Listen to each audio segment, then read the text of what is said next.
والسلام عليك يا رسول الله وعلى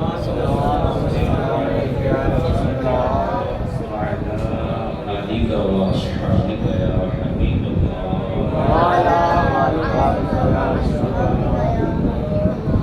الصلاة والسلام عليك يا نبي الله وعلى آلك وأصحابك يا نور الله. نويت سنة الاعتكاف. میرے آقا مدینے والے مصطفیٰ صلی اللہ علیہ وآلہ وسلم کی برکات میں درود و سلام کا نذرانہ پیش کرنے کی بے شمار فضیلتیں اور برکتیں ہوتی ہیں۔ حضور نبی کریم صلی اللہ علیہ وآلہ وسلم نے حدیث مبارکہ کے اندر درود و سلام پڑھنے کے بے شمار فضائل بیان فرمائے ہیں۔ مجمع الزوائد کے اندر ایک حدیث پاک بیان کی گئی۔ سرکار مدینہ صلی اللہ علیہ وآلہ وسلم نے ارشاد فرمایا، اللہ تعالیٰ نے میری قبر پر ایک فرشتے کی ڈیوٹی لگائی ہے اور اسے تمام مخلوق کی آوازیں سننے کی طاقت عطا فرمائی۔ میرا کوئی بھی امتی جب مجھ پر درود و سلام پڑھتا ہے تو وہ فرشتہ اس کا اور اس کے والد کا نام میری بارگاہ میں پیش کرتا ہے اور کہتا ہے فلاں بن فلاں نے ہم پر درود پڑھا ہے۔ صلو علی الحبیب صلی اللہ علیہ وآلہ وسلم صلاۃ و سلام علیک یا سیدی یا رسول اللہ۔ میرے اور محترم اسلامی بھائیوں، ذرا غور کیجیے، فرشتہ جو سرکار مدینہ صلی اللہ علیہ وآلہ وسلم کی مبارک قبر شریف پر کھڑا ہے اور پوری مخلوق کے پڑھے جانے والے درود و سلام کو سنتا ہے اور پڑھنے والے کو بھی جان لیتا ہے اور پڑھنے والے کا والد کون ہے یہ بھی جان لیتا ہے۔ سبحان اللہ۔ جب سرکار صلی اللہ علیہ وآلہ وسلم کے دربار میں حاضر ہونے والے فرشتے کی یہ شان ہے تو آمینہ کے لال کا مقام کیا؟ تو لہٰذا ہمیں چاہیے کہ ہم بھی درود و سلام کو اپنا معمول بنائیں، محبت کے ساتھ شوق کے ساتھ پڑھیں اور اس یقین کے ساتھ پڑھیں کہ ہم پڑھتے ہیں اور سرکار ہمارا درود سنتے ہیں۔ میرے محترم اسلامی بھائیو، سورہ بقرہ کا درس ہمارا جاری ہے۔ آج انشاءاللہ تبارک و تعالی ہم کوشش کرتے ہیں کہ منافقین کے حوالے سے جو قرآن پاک نے سورہ بقرہ کے آغاز میں بیان کیا وہ بیان مکمل ہو جائے۔ چند ایک ابتدائی باتیں جو کہ پچھلے درس سے کچھ رہ گئی وہ میں ترجمہ اور مختصر آپ کی بارگاہ میں پیش کرتا ہوں۔ اللہ تبارک و تعالی ارشاد فرماتا ہے وَإِذَا قِيلَ لَهُمْ آمِنُوا كَمَا آمَنَ النَّاسُ قَالُوا أَنُؤْمِنُ كَمَا آمَنَ السُّفَهَاءُ أَلَا إِنَّهُمْ هُمُ السُّفَهَاءُ وَلَكِنْ لَا يَعْلَمُونَ۔ ارشاد فرمایا جب ان سے کہا جائے ایمان لاؤ جیسے اور لوگ ایمان لائے تو کہیں کیا ہم احمقوں کی طرح ایمان لائیں؟ سن لو خبردار، وہی احمق ہیں مگر جانتے نہیں۔ اللہ تبارک و تعالی منافقین کے ایک طریقہ کار کو بیان فرماتا ہے۔ منافقوں کو جب یہ کہا جائے نا ایمان لاؤ اس طرح جس طرح بقیہ لوگ ایمان لائے، تو وہ آگے سے کہتے ہیں کیا ہم معاذ اللہ بے وقوفوں کی طرح ہم بھی ایمان لے آئیں؟ رب فرماتا ہے سن لو یہ منافقین ہی بڑے بے وقوف ہیں مگر یہ جانتے نہیں۔ اب یہاں پہ محترم اسلامی بھائیوں پہلی بات جو سمجھنی رب فرماتا ہے جب منافقین سے کہا جائے ایمان لاؤ، حالانکہ وہ اپنے آپ کو مومن کہتے تھے۔ سرکار صلی اللہ علیہ وآلہ وسلم کی بارگاہ میں اپنا ایمان ظاہر کرتے تھے اور کہتے تھے ہم ایمان والے ہیں، مگر اس کے باوجود رب فرما رہا ہے جب انہیں کہا جاتا ہے ایمان لاؤ، اس کا مطلب یہ ہوا رب کے نزدیک وہ ایمان والے نہیں ہیں، کیونکہ رب جانتا ہے یہ منافقت کر رہے ہیں۔ تو جب تک دل سے کلمہ نہیں پڑھا جائے گا اس وقت تک ایمان قابل قبول نہیں ہوگا۔ دوسری بات جو یہ سمجھنی ہے، اللہ نے ارشاد فرمایا ایمان لاؤ جیسے اور لوگ ایمان لائے۔ اب یہ اور لوگ، دوسرے لوگ، یہ کون ہیں؟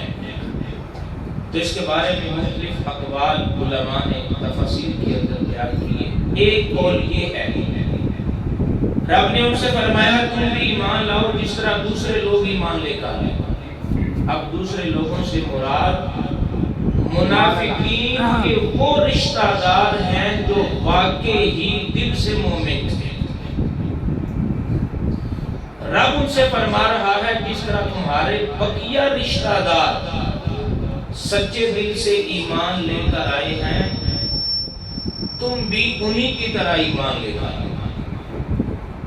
یا اس کا مطلب یہ ہے جو مخلص ایمان والے ہیں، مخلص ایمان والے وہ جس طرح ایمان لے کر آئے ہیں تم بھی اسی طرح ایمان لے کر آئے، جیسا کہ حضرت عبداللہ بن سلام رضی اللہ تعالیٰ عنہ۔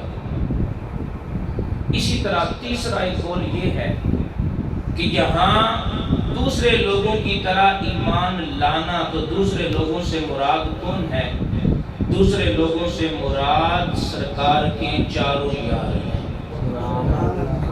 سیدنا صدیق اکبر رضی اللہ تعالیٰ عنہ، سیدنا فاروق اعظم رضی اللہ تعالیٰ عنہ، سیدنا عثمان غنی رضی اللہ تعالیٰ عنہ، اور سیدنا مولا علی شیر خدا کرم اللہ تعالی وجہہ الکریم ورضی اللہ تعالیٰ عنہ۔ اب رب فرما رہا ہے ان کی طرح ایمان لے کر آؤ۔ ان کی طرح ایمان لانے کا کیوں ارشاد فرمایا؟ کیونکہ اس زمانے میں یہ چار ہستیاں وہ تھیں جو سرکار کے ساتھ مخلص ہونے میں تمام کافروں کے اندر زیادہ مشہور تھے۔ ان کی جان ساری، اسلام کے لیے ان کی قربانی، اسلام کے ساتھ ان کی محبت، یہ تمام کافر اور ان کا بچہ بچہ جانتا تھا کہ یہ چار بندے وہ ہیں جو دل سے آمینہ کے لال پہ جان قربان کرتے ہیں۔ اللہ نے ارشاد فرمایا ایمان لے کر آؤ جس طرح یہ لوگ ایمان لے کر آئے۔ رب نے معیار بیان کر دیا ہے۔ ایمان اس وقت قابل قبول ہوگا جب ایمان صدیق اکبر کی طرح ہوگا۔ ایمان اس وقت قابل قبول ہوگا جب ایمان فاروق اعظم والا ہوگا۔ ایمان اس وقت قابل قبول ہوگا جب ایمان عثمان غنی جیسا ہوگا۔ ایمان اس وقت قبول کیا جائے گا جب ایمان مولا علی شیر خدا جیسا ہوگا۔ آج ہم کسی دکان پہ چیز لینے جائیں نا تو ہم چیز خریدتے ہیں، کوئی مال خریدتے ہیں، تو ہم کون سا مال پسند کرتے ہیں؟ جس مال پر کمپنی کی مہر لگی ہوتی ہے، جس پر کمپنی کی مہر لگی ہو۔ دوائی لینی ہے کمپنی دیکھی جائے گی، کوئی خاص چیز لینی ہے، چیک کر دیں گے یہ کون سی کمپنی ہے، اصل ہے یا کوئی گڑبڑ ہے۔ اگر تو واقعی اسی کمپنی کی ہے اور مہر لگی ہو تو ہم وہ چیز لے لیتے ہیں، کیونکہ ہمیں پتا ہے جب کمپنی کی مہر لگی ہے اب یہ چیز اچھی ہوگی۔ اگر کمپنی کی مہر نہیں، لوکل مال ہے، ہم اس مال کو قبول نہیں کرتے۔ تو رب نے معیار بیان کر دیا ہے، اے لوگو، اے ایمان کا دعویٰ کرنے والوں، تمہارا ایمان قابل قبول نہیں، ایمان اس وقت قابل قبول ہوگا جب تمہارے ایمان پہ مصطفیٰ کی مہر لگی ہوگی، جب تمہارے ایمان پہ مہر مصطفیٰ لگی ہوگی۔ اور یہ مہر وہی ہے جو ایمان صدیقی ہے، ایمان فاروقی ہے، ایمان عثمانی ہے، ایمان مولا علی ہے۔ جس پر یہ مہر لگی ہوگی اس کا ایمان قابل قبول ہوگا۔ لہذا زبان سے کہتے رہو ہم ایمان والے ہیں، تم ایمان والے نہیں جب تک نبی کے یاروں جیسا ایمان نہیں ہوگا۔ رب فرماتا ہے یہ جو بات کرنے والے ہیں یہ بے وقوف ہیں، انہوں نے معاذ اللہ نبی کے صحابہ کو بے وقوف کہا۔ رب فرماتا ہے وہ بے وقوف نہیں، بے وقوف تم ہو۔ اب انہوں نے بے وقوف کس لیے کہا؟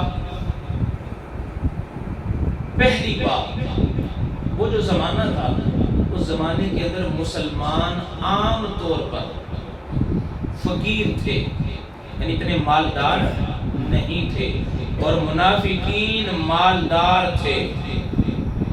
تو منافقوں نے حقارت کی وجہ سے یہ بات کہی ہم بھی ایمان لے آئیں معاذ اللہ ان لوگوں کی طرح جو بے وقوف ہیں، یعنی ہم بھی ایسے لوگوں کی طرح ایمان لے آئیں جن کے پاس مال ہی کوئی نہیں۔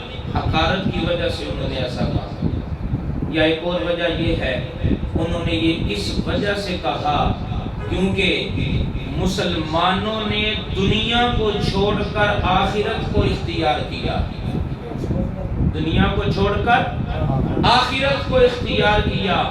اب ذرا دیکھیے، دنیا کمانے والا جب دنیا کو اختیار کرے آخرت کو چھوڑے تو دنیا کا مال تو فوراً مل جاتا ہے، دنیا کا مال فوراً مل جاتا ہے، اور آخرت کا مال کب ملے گا؟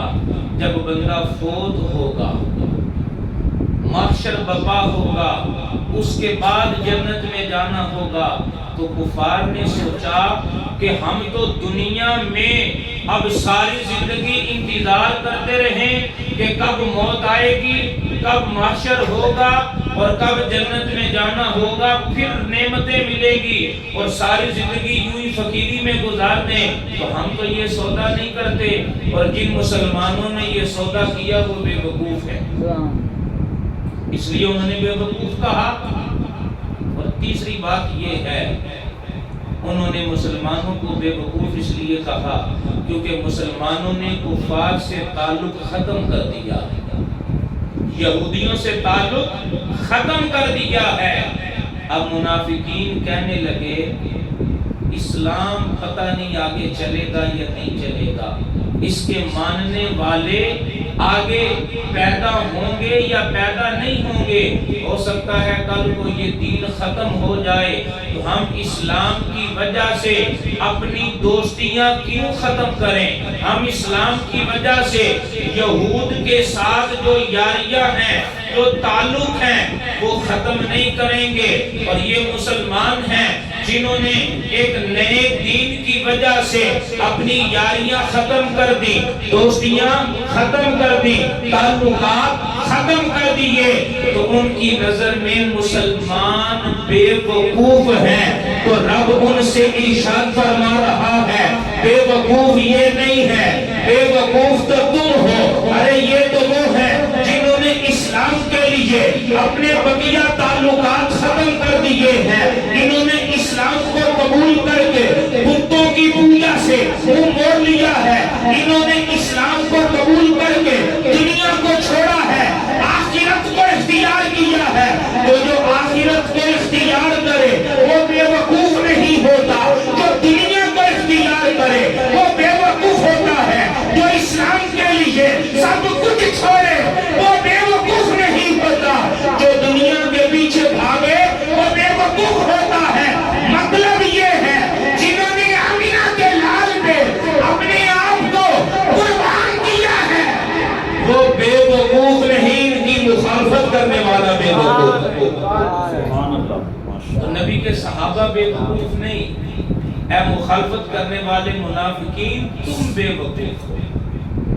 آگے ارشاد فرمایا، اب منافقین کا انداز دیکھیے، وَإِذَا لَقُوا الَّذِينَ آمَنُوا قَالُوا آمَنَّا وَإِذَا خَلَوْا إِلَى شَيَاطِينِهِمْ قَالُوا إِنَّا مَعَكُمْ إِنَّمَا نَحْنُ مُسْتَهْزِئُونَ۔ جب ایمان والوں سے ملیں، منافق جب ایمان والوں سے ملتے ہیں تو کہیں ہم ایمان لائے، اور جب اپنے شیطانوں کے پاس اکیلے ہوں تو کہیں ہم تمہارے ساتھ ہیں۔ ایمان والوں سے ملتے ہیں تو کہتے ہیں ہم تمہارے ساتھ ہیں، اور جب اپنے شیطانوں سے ملتے ہیں، اپنے شیطانوں سے مراد کفار اور یہود و نصارہ اور وہ بڑے بڑے کفار جن کا ایمان لانے کا کوئی ذہن نہیں ہے، جب ان کے پاس جاتے ہیں کہتے ہیں ہم تمہارے ساتھ ہیں، ہم تو یوں ہی مسلمانوں سے مذاق کرتے ہیں۔ یہ منافقوں کا طریقہ ہے۔ اللہ جواب دیتا ہے، اللہ یستہزئ بہم ویمدہم فی طغیانہم یعمہون۔ اللہ ان سے استہزاء فرماتا ہے جیسا اس کی شان کے لائق ہے، اور انہیں ڈھیل دیتا ہے کہ اپنی سرکشی میں بھٹکتے رہتے۔ اب پہلے محترم اسلامی بھائیو ذرا توجہ فرمائیے، یہاں ترجمہ میں نے کیا کیا؟ اللہ ان سے استہزاء فرماتا ہے جیسا اس کی شان کے لائق ہے، اور رب انہیں ڈھیل دیتا ہے کہ وہ اپنی سرکشی میں بھٹکتے رہتے۔ پہلی بات جو آپ نے سمجھنی ہے، منافقین اپنے بڑے سرداروں کے پاس جا کے کہا کرتے تھے ہم تو مسلمانوں سے مذاق کرتے ہیں۔ اب میں آپ سے سوال کرتا ہوں، مذاق کرنا اچھی صفت ہے یا بری صفت ہے؟ بری صفت ہے۔ کیا اللہ کے لیے یہ لفظ استعمال کیا جا سکتا ہے؟ یہ ایک بری صفت ہے، عیب ہے، اور تھوڑی عقل رکھنے والا بھی بندہ اس بات کو جانتا ہے اللہ کے لیے یہ لفظ استعمال نہیں کیا جا سکتا۔ قربان جاؤں بریلی کے تاجدار کے، بریلی کے تاجدار نے ترجمہ کیا اور لفظ وہی لکھا جو قرآن میں آیا، لفظ وہی لکھا جو قرآن میں آیا۔ اللہ ان سے استہزاء فرماتا ہے جیسا اس کی شان کے لائق۔ کچھ لوگوں نے یہاں پر ترجمہ کیا معاذ اللہ ثم معاذ اللہ، اللہ ان سے ٹھٹھا کرتا ہے، ٹھٹھا مذاق، اللہ ان سے مذاق کرتا ہے، ٹھٹھا کرتا ہے۔ اب ذرا غور کیجئے، کیا یہ لفظ رب کی شان کے لائق ہے؟ ایسا ترجمہ اگر گھر میں موجود ہو اور کوئی پڑھے، آپ بتائیں اس کا ایمان کامل ہوگا یا اس کے ایمان کا بیڑا غرق ہوگا؟ اس نے قرآن کو پڑھنا تھا ایمان مضبوط کرنے کے لیے، اور یہ ترجمہ پڑھ کے وہ پٹری سے اتر گیا اور رب کی طرف ایسے کام کی نسبت کر دی جو رب کی شان نہیں ہے، رب کی شان کے لائق نہیں ہے۔ تو اب قرآن کے الفاظ سنیے، اللہ یستہزئ، اس کا مصدر بنتا ہے استہزاء، اور بریلی کے تاجدار نے وہی لفظ لکھا کہ جو قرآن میں آیا اسی کو لکھ دیا، اور یہ ہے رب کی شان کو بیان کرنا اور جو قرآن کا منشا ہے اسے لوگوں کے سامنے رکھنا. اور کچھ لوگوں نے ترجمہ کیا اللہ مزاح کرتا ہے، معاذ اللہ، اللہ ٹھٹھا کرتا ہے. یہ رب کی ذات کی توہین ہے، توہین کے خلاف ہے. اس لیے جب بھی ترجمہ پڑھنا ہے تو بریلی کے تاجدار کا پڑھنا ہے. ترجمہ کنز الایمان. کون سا ترجمہ؟ ترجمہ کنز الایمان. اپنے گھروں میں یہ رکھنا ہے، کسی کا مطالعہ کرنا ہے، اگر کسی کو تحفے میں دینا ہے تو ترجمہ کنز الایمان دینا ہے. اب رب فرماتا ہے ہم انہیں ڈھیل دے رہے ہیں. یہ بات یاد رکھیے گا، جب کوئی بندہ گناہ کرتا ہے، نافرمانی کرتا ہے، رب فوراً پکڑ نہیں کرتا، رب اسے ڈھیل دیتا ہے. شاید واپس آ جائے، مان جائے، سمجھ جائے، لیکن جب ایک بندہ ایک خاص حد بھی کراس کر جائے نا، پھر رب کی پکڑ ہوتی ہے، رب کی پکڑ ہوتی ہے. رب فرماتا ہم انہیں ڈھیل دے رہے ہیں، اپنی سرکشی میں پھٹکتے رہیں. اب پیارے محترم اسلامی بھائیوں، آگے جو بات بیان کی یہ سمجھنے والی ہے. اللہ کیا ارشاد فرماتا ہے؟ اولئک الذین اشتروا الضلالۃ بالہدی فما ربحت تجارتهم وما كانوا مهتدین. رب فرماتا ہے یہ وہ لوگ ہیں جنہوں نے ہدایت کے بدلے گمراہی کی. ہدایت کے بدلے تو ان کا سودا کچھ نفع نہ لایا، ان کی تجارت نے ان کو نفع نہ دیا، اور وہ سودے کی راہ جانتے ہی نہیں تھے. انہیں پتہ ہی نہیں تھا نفع ملنا کہاں سے. اب یہ کون سے لوگ ہیں؟ یہ وہ لوگ ہیں جب سرکار علیہ السلام نے مکہ سے مدینہ ہجرت کی تو مدینے والوں میں کچھ لوگ وہ تھے بڑی خوشی کے ساتھ ایمان لے کر آئے، کچھ تو وہ تھے جو اپنے ایمان پر ثابت قدم رہے، اور کچھ وہ تھے جو ایمان سے پھرے اور یہودیوں کے ساتھ گٹھ جوڑ کر لیا. اپنے دنیا کے لالچ میں یہودیوں کے ساتھ دوستیاں لگائیں، اسلام کی مخالفت پر آئے. یا تو ان لوگوں کا بیان ہے کہ رب فرما رہا ہے ان لوگوں نے ہدایت کے بدلے گمراہی خریدی. پہلے اسلام لے کر آئے اور پھر اسلام سے پھر کر کفر میں جا پڑے. یا پھر ان سے مراد یہودی ہیں. یہودی ان کا کیا طریقہ کار ہے؟ یہ وہ لوگ ہیں جو سرکار علیہ السلام کے دنیا میں آنے سے پہلے سرکار کو سچا نبی مانتے ہیں. ان کا ایمان ہے، یقین ہے کہ اللہ کا ایک آخری نبی آئے گا اور وہ اسلام کا پیغام لے کر آئے گا، اور یہ ایمان بھی رکھتے ہیں. مگر جب سرکار مدینے میں تشریف لے کر آئے انہوں نے ایمان لانے سے انکار کر دیا. ان کے بارے میں رب فرماتا ہے یہ وہ لوگ ہیں جنہوں نے ایمان کے بدلے، ہدایت کے بدلے گمراہی خریدی. اور یہ جو سودا انہوں نے کیا، اس سودے کے اندر انہیں کوئی نفع نہیں ہوا. اب آگے پیارے محترم اسلامی بھائیوں، رب تعالیٰ ان کی دو مثالیں بیان فرماتا. یہ بات ذرا سمجھنے والی ہے.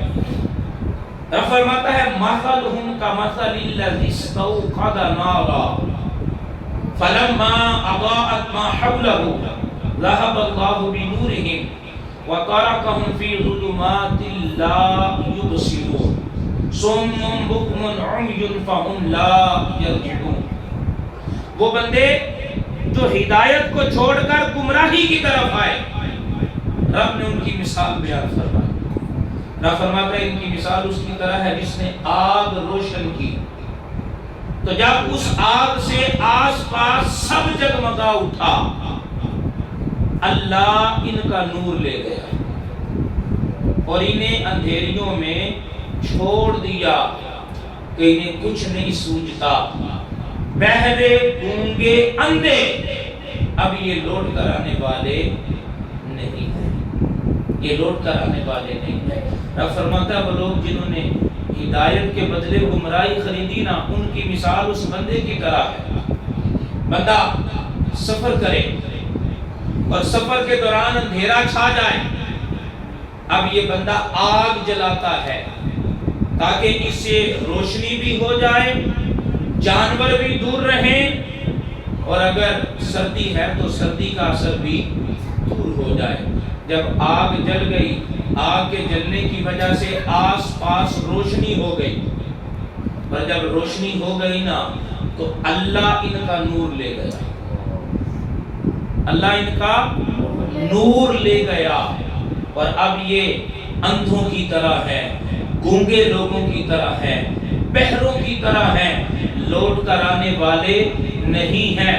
مطلب یہ ان لوگوں پر ایک وقت وہ بھی آیا ہے جب انہوں نے سرکار مدینہ صلی اللہ علیہ وآلہ وسلم کو دیکھا، ان کے معجزات کو دیکھا، قرآن کو سنا، ان کے دلوں نے تصدیق کی یہ اللہ کے سچے نبی ہیں، یہ ایمان لانے کے قریب ہو گئے، اور ایمان کچھ لے بھی آئے اور کچھ کے دلوں نے واقعی تصدیق کر دی، اور جب ان کی عقل روشن ہو چکی، ہدایت کا رستہ روشن ہو چکا اور یہ جنت کے قریب ہو گئے، پھر شکوک و شبہات کی وجہ سے یہ اسلام کو چھوڑ کر تاریکی میں جا پڑے، شکوک و شبہات کی وجہ سے کفار کی باتیں سن کر، یہود و نصارہ کی باتیں سن کر اسلام کو چھوڑ کر پھر کفر میں جا پڑے۔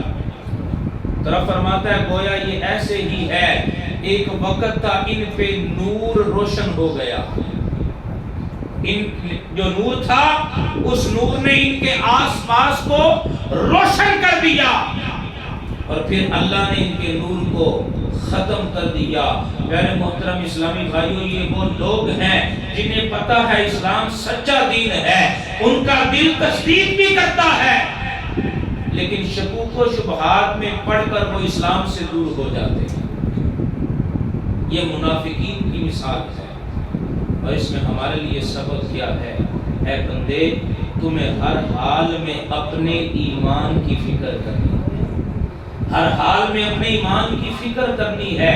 الحمدللہ ہم ایمان والے ہیں، ہم اسلام کا اقرار کرنے والے ہیں، قرآن کا اقرار کرنے والے ہیں، ایمان لے کر آنے والے، تصدیق کرنے والے ہیں، اور ہمیں ڈرنا ہے کہیں ایسا نہ ہو ہمارا ایمان سلب کر لیا، کہیں ایسا نہ ہو معاذ اللہ ثم معاذ اللہ ایمان کا نور ہم سے چھین لیا جائے۔ اور یہ کب ہوتا ہے؟ جب بندہ رب کی نافرمانی میں حد سے بڑھ جاتا ہے، جب بندہ رب کی نافرمانی میں تمام حدیں کراس کر جائے، پھر ایک وقت آتا ہے کہیں ایسا نہ ہو رب ایمان سلب کر لے۔ اور آپ نے ہو سکتا ہے واقعات سنے ہوں، ایسے بندے بھی گزرے ہیں جنہوں نے 20 سال 25 سال 30 سال اللہ کی رضا کے لیے اذانیں کہی، اللہ کی رضا کے لیے نمازیں پڑھائی ہیں، ساری زندگی رب کی عبادت میں گزاری، مگر جب آخری وقت آیا انہیں کلمہ نصیب ہو گیا، ایمان ضائع ہو گیا۔ اللہ آمینہ کے لال کا صدقہ میرا اور آپ کا ایمان سلامت رکھے، آمین۔ آگے فرمایا، دوسری مثال بیان کی، او کصیب من السماء فیہ ظلمات ورعد وبرق یجعلون اصابعهم فی آذانہم من الصواعق حذر الموت واللہ محیط بالکافرین۔ وہ لوگ جو ہدایت کو چھوڑ کر گمراہی میں آئے، ان کی مثال کیسے ہے؟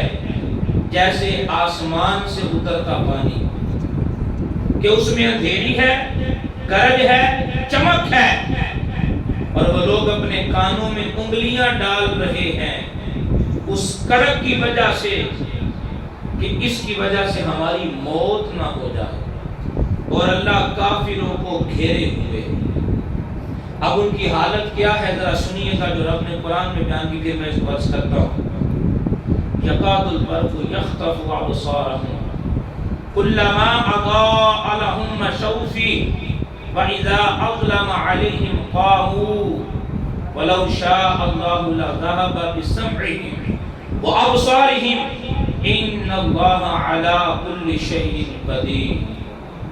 فرمایا بجلی یوں معلوم ہوتی ہے کہ ان کی نگاہیں اچک لے، جو بجلی چمک رہی ہے ان کی نگاہیں اچک لے، جب تھوڑی چمک ہوئی اس میں چلنے لگے، اور جب اندھیرا ہوا تو کھڑے ہو گئے۔ اگر اللہ چاہتا ان کے کان اور آنکھیں لے جاتا، بے شک اللہ سب کچھ کر سکتا۔ یہ مثال پیارے محترم اسلامی بھائیو آپ نے سمجھنی ہے۔ رب فرماتا ہے وہ لوگ جو ہدایت کو چھوڑ کر گمراہی میں آئے، ان لوگوں کی مثال کس طرح ہے؟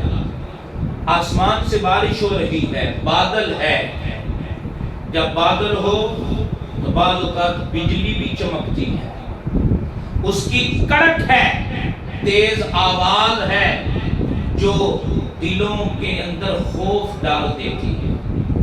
اور آپ کبھی باہر نکلیں بادل کے موسم میں، بارش ہو رہی ہو اور بجلی بھی چمک رہی ہو تو بندہ ڈرتا ہے کہیں یہ میری آنکھوں میں نہ پڑ جائے، میرے کانوں میں نہ پڑ جائے، اور یہ کڑک میرے اوپر نہ پڑے اور اس کی وجہ سے میری موت نہ ہو جائے۔ آواز اتنی سخت ہے، میں فرماتا ہوں لوگوں نے اپنے کانوں میں انگلیاں ڈال رکھی، انگلیاں ڈالی ہیں کہ کہیں اس کڑک کی وجہ سے ہماری موت نہ ہو جائے۔ اب ان کی حالت کیا ہے؟ جب بجلی چمکتی ہے تو روشنی ہوتی ہے، لائٹ چلی جائے اور کچھ نظر نہ آئے تو بجلی چمکتی ہے نا، چیزیں نظر آتی ہیں۔ آپ فرماتا ہے جنگل کے اندر سفر کرتے ہوئے ان کی حالت یہ ہے، جب بجلی چمکتی ہے چیزیں نظر آتی ہیں، چل پڑتے ہیں، اور جب بجلی چمکنا بند ہو جاتی ہے، اندھیرا ہو جاتا ہے، پھر رک جاتی ہے۔ یہ منافقین کی حالت ہے۔ ذرا سمجھیے گا، یہ دنیا ایک جنگل کی طرح ہے، یہ دنیا ایک جنگل ہے اور اس کے اندر دنیا کا لالچ، مال کی لالچ، خواہشات کی بجلیاں، خواہشات کے اندھیرے ہیں جس نے انسان کو جکڑ رکھا ہے، اور اسی کے اندر حالت کیا ہے؟ ان اندھیریوں کے اندر ایک آمینہ کا لال نور بن کے آتا ہے، نور بن کے تشریف لے کر آتے ہیں۔ جب اس نور کو دیکھتے ہیں، اس کی سچائی کو دیکھتے ہیں، سرکار کے معجزات کو دیکھتے ہیں، تو منافقین کا دل بھی کہتا ہاں یار یہ سچے نبی ہیں، سبحان اللہ، کیا بات۔ ان کا دل ایمان کی طرف مائل ہوتا ہے، یہ آگے چل پڑتے ہیں، مگر پھر دنیا کی لالچ ان پہ چھا جاتی ہے، اندھیرا ہو جاتا ہے، اور اس اندھیرے کی وجہ سے اب یہ ہدایت کے راستے کی طرف چلتے نہیں ہیں۔ تو منافق کی حالت یہ ہوتی ہے، کبھی اسلام کی طرف آگے جاتا ہے، کبھی کفر کی طرف لوٹ آتا ہے، کبھی اسلام کی طرف جاتا ہے، کبھی کفر کی طرف لوٹ آتا ہے۔ یہ منافقوں کی حالت ہے۔ پیارے محترم اسلامی بھائیو ذرا غور کیجئے، آج ہماری حالت کیا ہے؟ ہمیں کبھی خیال آتا ہے یار نیکی والے راستے پہ چلنا چاہیے، 2-4 دن ہم نمازیں پڑھتے ہیں، عبادت کرتے ہیں، اور پھر دنیا چھا جاتی ہے، خواہشات چھا جاتی ہیں، ہم واپس اسی دنیا کی محبت میں لوٹ آتے ہیں۔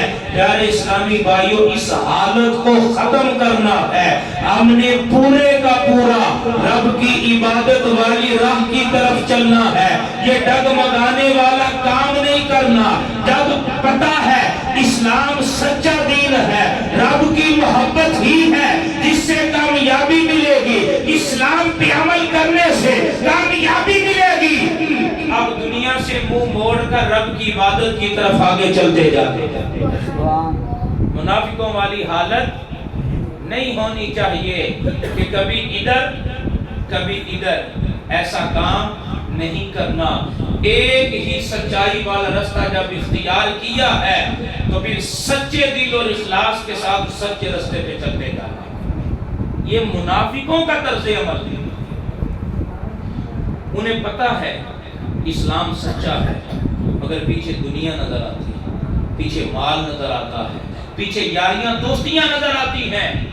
وہ سوچ رہے ہیں آگے جائیں یا پیچھے آئیں.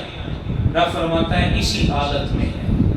میرے محترم اسلامی بھائیوں، ہم نے اپنے آپ کو ایک حالت کی طرف لے کر آنا ہے اور اس بات کو اپنانا ہے کہ ہمارے دل سے دنیا کی محبت نکل جائے اور یہ بات ہمارے ذہنوں میں پکی ہو جائے. نجات اسی شے میں ہے کہ اپنے آپ کو رب کی عبادت میں لگا دیں. اور یہ منافقانہ جو طرز عمل ہے یہ ہمارا ختم ہو جائے اور رب تعالیٰ کی عبادت اور بندگی والی راہ کی طرف ہم کامل طریقے سے چلتے جائیں. تو آج یہ منافقین کا جو بیان تھا، ان کی جو عادات تھی اور جو مثالیں تھیں، ان کی حالت کیا ہے، ان کا کردار کیا ہے، کیا یہ برے طریقے اختیار کرتے ہیں، ان کا بیان مکمل ہوا. اس سے آگے اللہ تبارک و تعالیٰ اپنی عبادت کا حکم دیتا ہے اور ساتھ اللہ تعالیٰ نے اپنی بادشاہت اور اپنی اختیارات اور قدرت کا بیان کیا کہ میری عبادت کرنی ہے اور ذرا میری شان و شوکت کو بھی دیکھو کہ میں نے تمہیں کیسی کیسی چیزیں عطا فرمائی. یہ انشاءاللہ اگلا درس ہم اس حوالے سے سنیں گے. تو پہلے محترم اسلامی بھائیوں، اس حوالے سے ہم نے کوشش کرنی ہے منافقین کے جو برے اعمال بیان کیے گئے، ہم نے الحمدللہ ایمان کے لحاظ سے ہم پکے مومن، البتہ اعمال کے اندر اگر کوئی کمی ہے، اگر کوئی منافقوں والی خصلت ہے تو اس خصلت کو ہم نے دور کرنا. ایک آخری حدیث پاک کا خلاصہ سن لیجیے، اس کے بعد ایک دو شرعی مسائل عرض کرتا ہوں. سرکار علیہ السلام نے ارشاد فرمایا کچھ خصلتیں ایسی ہیں اگر کسی بندے میں پائی جائیں تو اس کے اندر منافقوں والی خصلتیں. منافقوں والی خصلتیں کیا ہیں؟ وہ بندہ جب بات کرتا ہے تو جھوٹ بولتا ہے، امانت دی جائے خیانت کرتا ہے، جب کسی سے لڑائی کرے تو گالی دیتا ہے، جھوٹ بولتا ہے. یہ منافقوں والی عادتیں ہیں. ہم نے کوشش کرنی ہے ہمارے اندر یہ عادتیں نہ ہوں. جب بات کی جائے تو سچ بولا جائے، ہمارے پاس کوئی امانت رکھی جائے اس میں خیانت نہ کی جائے، گالی گلوچ سے اپنے آپ کو بچایا جائے. تو یوں اس انداز پہ جب ہم کوشش کریں گے تو انشاءاللہ تبارک و تعالی ہمارے اعمال بھی درست ہوتے چلے جائیں گے. اللہ تعالی ہمیں اعمال کے اندر بھی ہر طرح کی منافقت سے محفوظ رکھے. میرے محترم اسلامی بھائیو، دو سوال ہیں وہ ان کا جواب سماعت فرما لیجیے. سوال یہ ہے، پہلی صف کے اندر نابالغ لڑکے کا کھڑا ہونا، پہلی صف کے اندر نابالغ لڑکے کا کھڑا ہونا، کیا یہ درست ہے یا نہیں؟ میرے محترم اسلامی بھائیو، نابالغ بچہ، اس کی تھوڑی سی تفصیل ہے. ایسا نابالغ بچہ جو نماز کو بالکل نہیں سمجھتا، نماز کیا ہے، وضو کیا ہے، پاکی پلیتی کیا ہے، ایسے بچے کو صف کے اندر، جو پہلی صف ہے یہ بڑوں کی جو صف ہے، اس صف کے اندر بچے کو کھڑا نہیں کیا جائے گا. اس صف کے اندر ایسے بچے کو کھڑا نہیں کیا جائے گا. چھوٹے بچوں کی صف آخر میں بنائی جائے جو اس طرح کے بچے ہیں. لیکن اگر بچہ ایسا ہے جسے پتا ہے نماز کیا ہے، نماز کے اذکار کیا ہیں، پاکی پلیتی کا اسے پتا ہے، استنجا وضو کا یہ سارے معاملات سمجھتا ہے، سمجھدار بچہ ہے اگرچہ نابالغ ہے. جس طرح آپ جو کر لیں عام طور پہ ایک بچہ جس کے گھر کا دینی ماحول ہے یا تھوڑے بہت معلومات مسجد میں اس کو ملتی رہتی ہیں، 10-11 سال کا بچہ ہے، اگرچہ ابھی نابالغ ہے لیکن وہ نماز کی اہمیت کو سمجھتا ہے، تو ایسے بچے کو صف میں کھڑا کرنے میں کوئی حرج نہیں. ایسا بچہ صف میں کھڑا ہو سکتا ہے. دوسرا سوال ہے، کیا جھوم کر نماز پڑھا سکتے ہیں؟ اب یہ جھوم کر مطلب کیا تھا اس کی مجھے تو نہیں سمجھ آئی.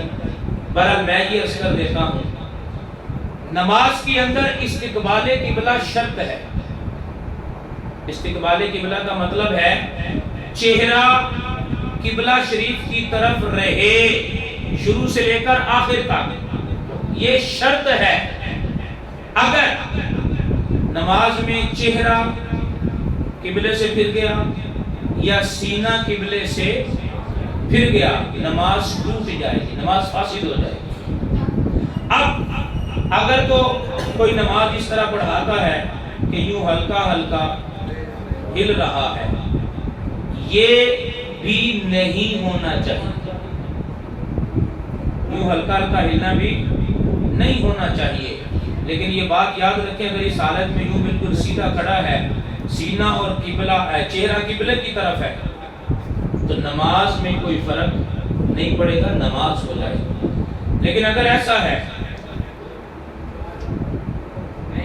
اب اس انداز میں کوئی یوں کر رہا ہے تو ظاہری بات ہے اس میں تو چہرہ قبلے سے گر جائے گا، اس میں نماز ٹوٹ جائے گی اور نماز۔ البتہ ایک چیز میں رکھیں، نماز کے اندر کبھی داہنے پاؤں پر ہلکا سا وزن ڈالنا اور کبھی بائیں پاؤں پر ہلکا سا وزن ڈالنا، یہ سنت سے ثابت ہے۔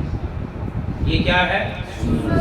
اب یہ وزن بھی اس طرح نہیں ڈالنا کہ دور بندہ کو یاد رکھے کہ قاری صاحب یا امام صاحب یا نمازی جو بھی ہے وہ ایک طرف جھکا ہوا ہے، وزن اس انداز میں ڈالنا ہے کہ محسوس نہ ہو۔ اسی طرح الٹے پاؤں میں جب وزن ڈالنا ہے تو محسوس نہ ہو۔ اس کی وجہ یہ ہے جب بندہ لمبا قیام کرتا ہے تو بعض اوقات تھک جاتا ہے، تو وہ ہلکی سی راحت لینے کے لیے دائیں پاؤں پہ یا بائیں پاؤں پہ وزن ڈال سکتا ہے، لیکن اس انداز میں نہیں ڈالنا کہ دیکھنے والا لگے کہ یہ ایک طرف جھکا ہوا ہے۔ اب اس میں نماز میں کوئی حرج نہیں ہے، ٹھیک ہے؟ تو لہذا اتنا جھومنا یا ہلنا نماز کے اندر کہ جس سے چہرہ یا سینہ قبلے سے پھر جائے، یہ نماز کو فاسد کر دیتا ہے۔ اور اگر ایسی صورتحال نہیں ہے تو نماز تو نہیں ٹوٹے گی، نماز ہو جائے گی، لیکن بہرحال یہ ہے نماز کے اندر مکمل اطمینان کے ساتھ کھڑے ہوں۔ ہلنا جلنا اگر ایسے ہے کہ جس کی وجہ سے عجیب لگتا ہے یار یہ بندہ کیا کر رہا ہے، خشوع و خضوع میں فرق آتا ہے، دھیان بڑھتا ہے، تو یوں بھی کرنا بالکل مناسب نہیں ہے۔ اور نماز کے اندر بالکل عاجزی کے ساتھ کھڑے ہونا یہ سب سے بہتر طریقہ ہے، سنت والا طریقہ ہے، اور اسی کے مطابق عمل کیا جائے۔